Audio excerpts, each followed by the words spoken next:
નમસ્કાર દર્શક મિત્રો, સિને સરિતાના માધ્યમથી આપણે ગુજરાતી ફિલ્મો ઉદ્યોગમાં નિર્માણ થતી અનેક ફિલ્મોની વાતો કરી.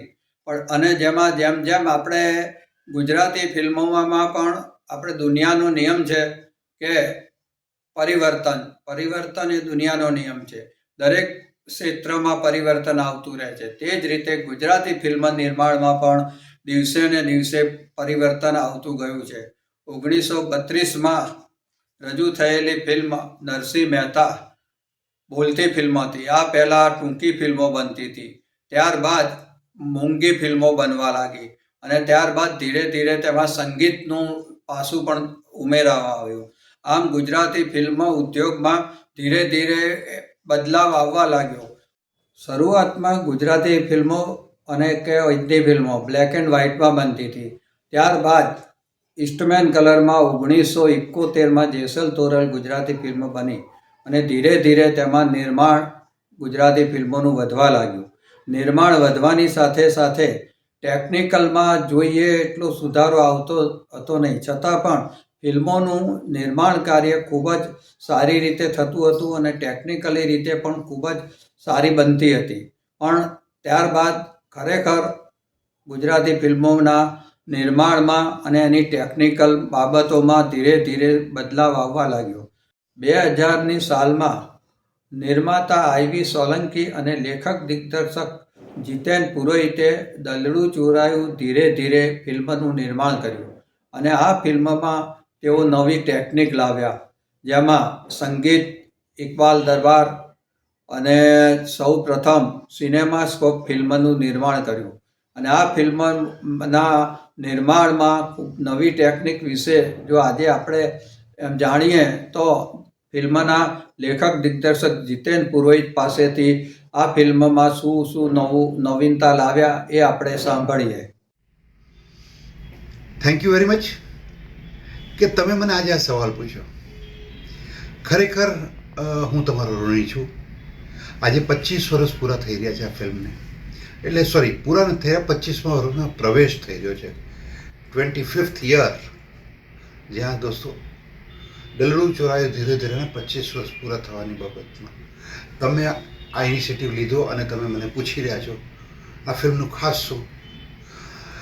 ફિલ્મમાં સૌથી પહેલાં હું એમ કહી શકું કે જ્યારે ફિલ્મ 16mm બનતી હતી, 16mm થઈને 35 બ્લોક થતી હતી, ત્યારે મેં દલડું ચોરાયું પ્રોપર 35mm સિનેમાસ્કોપમાં બનાવેલી. બીજી આ ફિલ્મની સાથે એક ખૂબસૂરત ઘટના જોડાયેલી છે. એ છે કે આમાં એક સાથે બે સુપરસ્ટાર હતા, કિરણ કુમાર, હિતેન કુમાર, સાથે Sudha Chandran, Sheetal Suvarna, Sadhika Randhawa. So big star cast હતી. જે મેં તમને પહેલાં કીધું 35mm સિનેમાસ્કોપ. આમ હું દાવો નથી કરતો પણ હું 100% શ્યોર છું, એવું માની ચાલું છું કે આ પહેલી ફિલ્મ હતી જે એરી3માં શૂટ થયેલી.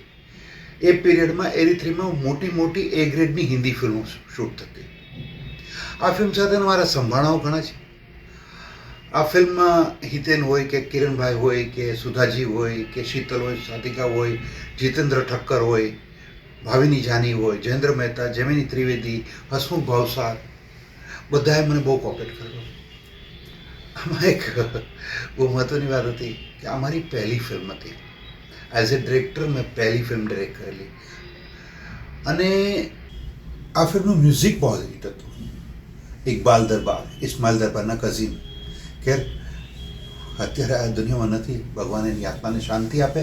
ઇકબાલે એટલું સારું કામ કર્યું હતું અને એક ગીત અમે બનાવ્યું હતું મહેન્દ્ર કપૂરની અવાજમાં, ધન્ય મારું ગુજરાત.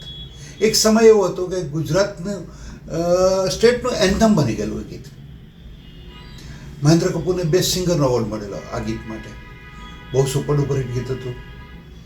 આ ફિલ્મની સાથે ઘણી વસ્તુ એવી પહેલી વાર બનતી હતી કે જે લોકોએ જોઈ ગઈ. જે રીતે ત્યારે પ્રિન્ટનો જમાનો હતો, ડિજિટલનો જમાનો હતો. એ વખતે અમે જે રીતે આ ફિલ્મ બનાવી છે, માતાજીની કૃપા, વિહતની કૃપા મારી ઉપર કે આ ફિલ્મ આ રીતે આટલી સારી બની શકી. અને આજે 25 વર્ષે પણ ગુજરાતી ઓડિયન્સ, ગુજરાતી ઇન્ડસ્ટ્રી, ગુજરાતના કલાકાર કસબીઓ મને ઓળખે છે કે આ જીતેન પુરોહિત છે બિકોઝ ઓફ દલડું ચોરાયું ધીરે ધીરે માટે. હું ખરેખર એમનો આભારી છું. એક બીજી વાત કરવાની છે. હું એવું માનું છું કે 1 લાખ નવા ડિરેક્ટરને બ્રેક મળતો છે as a director film direct કરવાનો, ત્યારે કદાચ એ મારા જેવો ભાગ્યશાળી એકાદ વ્યક્તિ હશે. આ ફિલ્મના નિર્માતા મિસ્ટર IV સોલંકી, ઇન્દ્રવદન સોલંકી, જેને પ્રેમથી લોકો લકી સાહેબ કહેતા, એ મારા પ્રોડ્યુસર. કોરોના કાળમાં એમની ડેથ થઈ, પણ એ વ્યક્તિને હું ભૂલી જાઉં તો મારા જેવો નગણો માણસ કોઈ ન કહેવાય. હું એમને સાદર પ્રણામ કરી રહ્યો છું કે એમને મારી પર ભરોસો મૂક્યો. અને જ્યારે લોકો 25 થી 30 લાખની ફિલ્મ પણ નહોતા બનાવતા, ત્યારે મારી સાથે એને 65 લાખ રૂપિયાના બજેટની ફિલ્મ બનાવી, મોટા બજેટની ફિલ્મ બનાવી. અને છેલ્લે સુધી કે જ્યાં સુધી એ જીવા ત્યાં સુધી મારા સંબંધો એવા ને એવા રહ્યા એમની સાથે. મેં આટલું સારું ફિલ્મ બનાવી શક્યો. હું આટલી જેને પ્રસિદ્ધિ કહેવાય કે એક ફિલ્મને કારણે દલડું ચોરાયુના ડાયરેક્ટર તરીકે હું જે મારી ઓળખાણ બની, એની પૂરી ક્રેડિટ હું કોઈને આપવું હોય, મારે આપવી હોય તો હું આપું છું મારા પ્રોડ્યુસરને લકી સોલંકી સાહેબને. અને મારા બધા જ કલાકાર કસબીઓને હું ફરીથી નમસ્કાર કરીને થેન્ક યુ કહીશ.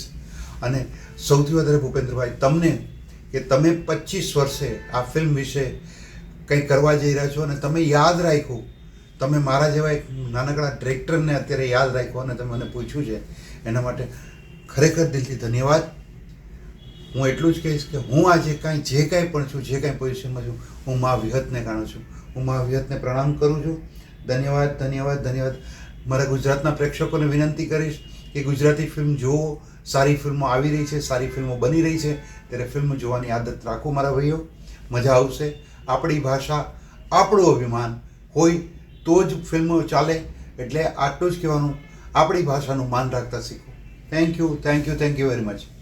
મિત્રો, હું એટલું જ કહીશ, આજના જમાનામાં જેટલા પણ મારા પ્રેક્ષક છે, મારા જે મને માને છે કે હું સારો મેકર છું, તો હું એટલું કહીશ, હું બહુ જલ્દી એક પાછો ગુજરાતી ફિલ્મ લઈને આવીશ તમારી સામે.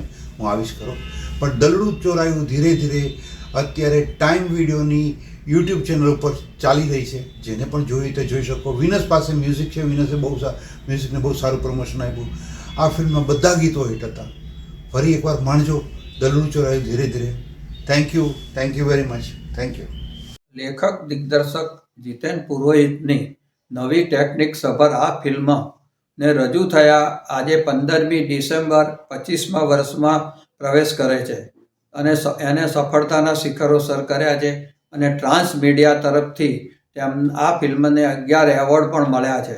અને આ ફિલ્મની વધુ જાણકારી આપણે મેળવી છે તેમની પાસેથી. તો આવી ફિલ્મો બનતી રહે, નવી ટેકનિકો આવતી રહે તેવું. સિને સરિતાના પ્રાયોજક છે Ruku herbal products, gold hair oil અને ડાયમંડ મસાજ ઓઇલ. સવારની લહેજત, ગરમાગરમ ચા અને વ્રજકિશન ભૂમિ અખબાર. વ્રજકિશન ભૂમિ, સિને સરિતાના મીડિયા પાર્ટનર. જીતેન પુરોહિતે આ ફિલ્મની નવી ટેકનિક વિશે આપણને જાણકારી આપી તે બદલ તેમનો ખૂબ ખૂબ સિને સરિતા આભાર માને છે.